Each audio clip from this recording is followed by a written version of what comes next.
This is our vintage saxophone, vintage reborn saxophone. And the bell is a very standard size, similar to some of the older saxophones in the 50s and 60s. And this is for someone who wants a very traditional sound. The dark amber lacquer is actually a finish we came up to be reminiscent of the horns of the 60s. And it's very warm, round, luscious sound. And if you want to get that type of a sound, it's more compact a little bit, where the big bell is a little broader sound. And both saxophones are great. It just depends on your personal preference. But we lightened the action a little bit to feel like an older horn. We actually did some touch pieces that were very similar to some of the older horns in the 50s and 60s. And as a result, there's a certain customer that really loves that. Loves this horn. The brass, we have a cooperation with a Japanese company that we actually import our brass, and that's what we use to build the saxophones. The pads all come from, pads would be, for those that don't understand, the pads are in the keys here. That's what closes off the keys, and they come from Pisoni in Italy. We actually have a special pad made for us, convex resonators, nickel plated, and they work really well to throw the sound out of the instrument. At Cannonball, we're all about sound. We're all about sound projection and how we can get the best sound possible on the instrument. So we're always experimenting with different things. Okay.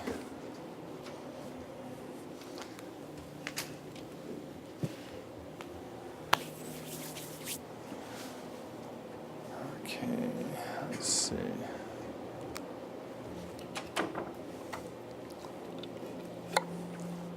So a lot of times when I'm talking to a group, they'll say, "Well, what mouthpiece do you play?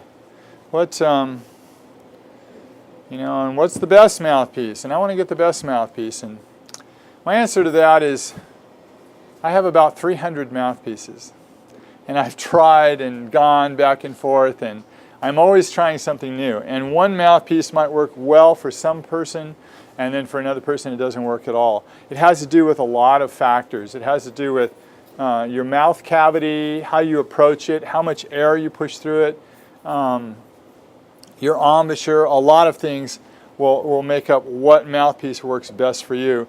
For me right now, for jazz, I think I like this brass mouthpiece. But for years and years I played on a hard rubber mouthpiece, similar to my alto mouthpiece here, that again works really well. Mouthpiece ligature reed combination is vital too. That can change everything. Let's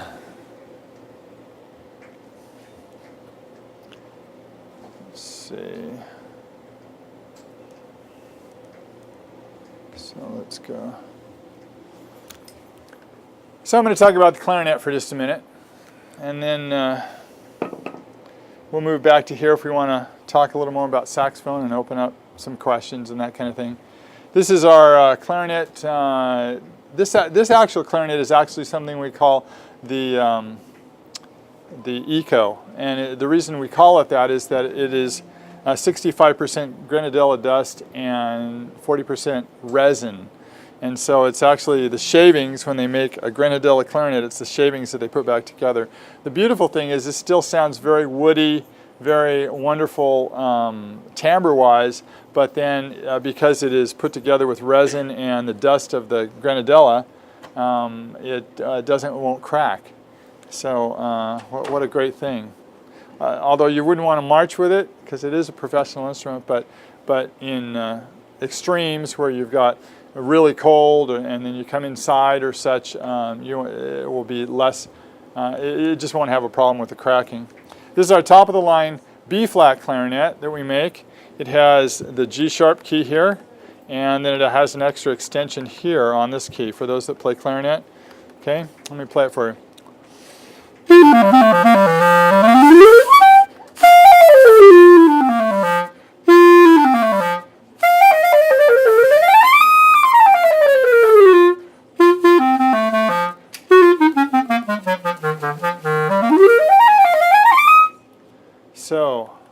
G sharp.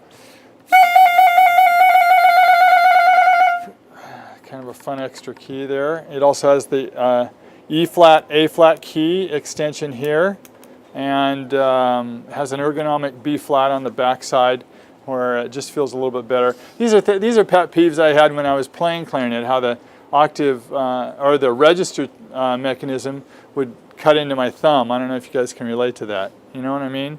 And it would hurt after a while. And so we made a register key that actually is a little more ergonomic. And then I have here in the case with me, I've got what's called a double case. I have also an A clarinet and then a B, and with the B flat clarinet, and I can carry them both together. A lot of symphony players, if you get to where you want to play in the symphony, they kind of require that you have the A and the B flat. Okay, and then I have 2 barrels that go with each instrument, or yes, with each instrument. So I've got a 64 and a 66.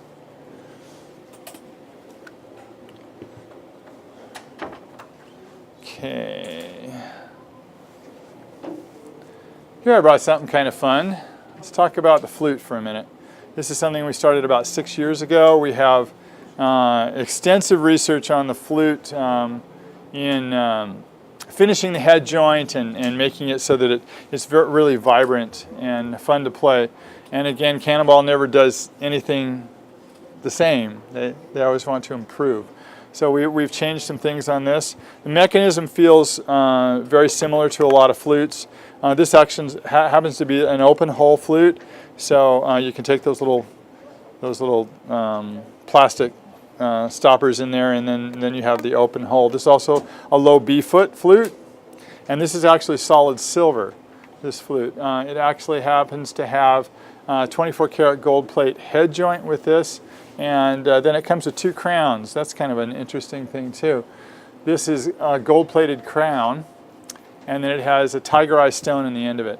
And again, like I said in the beginning, small things make a big difference. So the tiger eye changes the sound and the acoustics. It actually enhances how much I can put through the instrument. I think it's quite fun. But we do, like I said, we have 2 crowns that come, or I'm not sure I said that, but 2 crowns, one that carries the stone and one that comes without the stone. So here we go.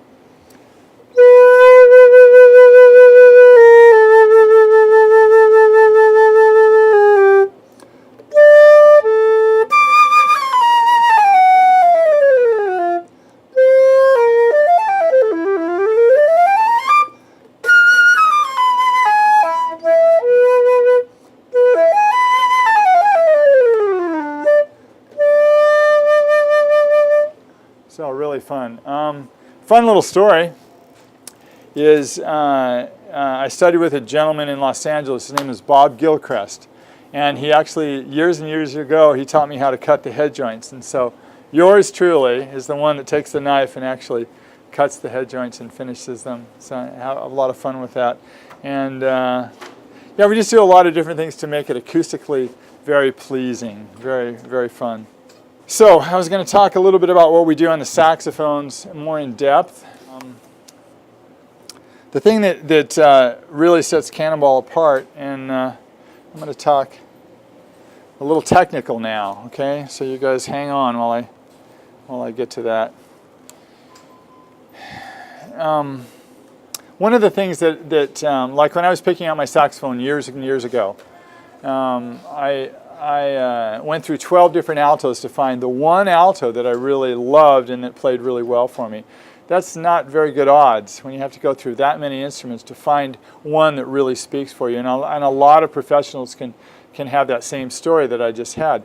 And so I thought, my wife and I thought, you know, there's got to be something that makes it makes instruments more consistent, that brings them to where they play it more all evenly throughout the range of the product line.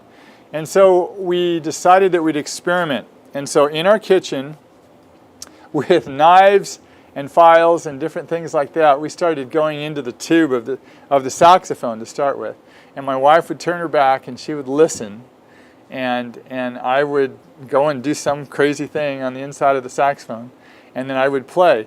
And after a couple hours of doing this, it got to where my wife couldn't hear the difference between my really good professional saxophone and the student saxophone that I had altered the tube with with knives.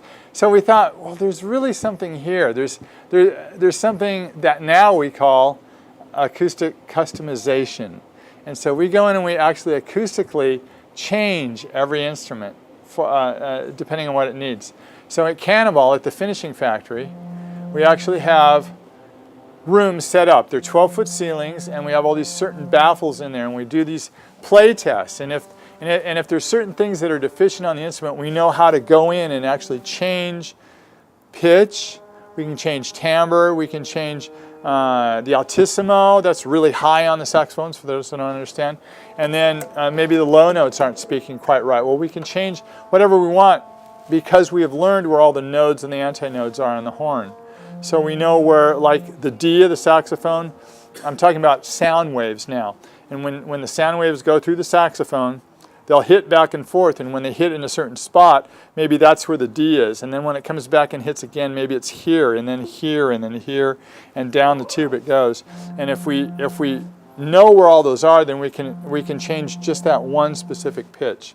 I know it's a crazy concept, but it actually worked. And now, probably about 300,000 saxophones later, we have perfected that very much into where we know how to make the tube completely even, the timbre even, up and down the scale, and to make the saxophone play to its optimum. And that's how we evened up all of the instruments. So this one will play just as good as this one. Haven't played it yet. Should I play it? Okay.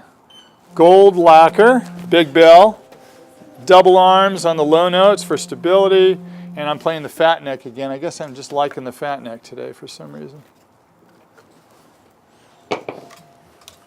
So let's do this.